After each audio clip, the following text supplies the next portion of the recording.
ఇక్కడ ఇంకో విషయం ఏంటంటే నేనే రాజు నేనే మంత్రి, మరో 8.5 ఏళ్ళు నేనే ముఖ్యమంత్రి అంటే రేవంత్ రెడ్డి ముఖ్యమంత్రిగా ఉంటూ మరొక దఫా కూడా నేనే ముఖ్యమంత్రిగా ఉంటా అంటే ముఖ్యమంత్రిగా ఉంటా అంటే దానికి అర్థమైంది అంటే నేను మంచి పనులు చేస్తున్నా తప్పకుండా ప్రజలు నన్ను ఆశీర్వదిస్తారు, నేనే ముఖ్యమంత్రిని అవుతా అనే ఒక ధీమతో అన్నాడు. కానీ మరి ఏదో కేసీఆర్ అయిన తర్వాత మా నాయన పోయిన తర్వాత నేనే అవుతా, లేకపోతే మా నాయన దించేసి నేనే అయితే అనలేదు.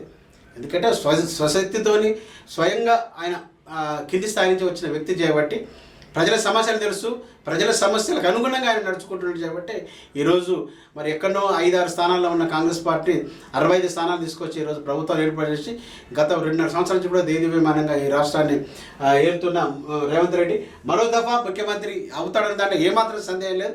ఆయన చెప్పింది 100% మరో దఫా కూడా రేవంత్ రెడ్డి ముఖ్యమంత్రి అయ్యడానికి 100% అవకాశాలు ఉన్నాయి.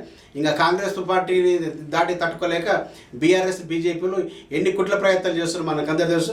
వాళ్ళు లోపాయకారంగా ఒప్పందాలు కుదుర్చుకొని వాళ్ళు రకరకాలుగా కుయుక్తులు పొందుతున్నారు. ఏ కుయుక్తులు పడినా కానీ ఇక్కడ మాత్రం బీజేపీకి బీఆర్ఎస్కి రాష్ట్రంలో స్థానం లేదని ఒక విధంగా చెప్పవచ్చు.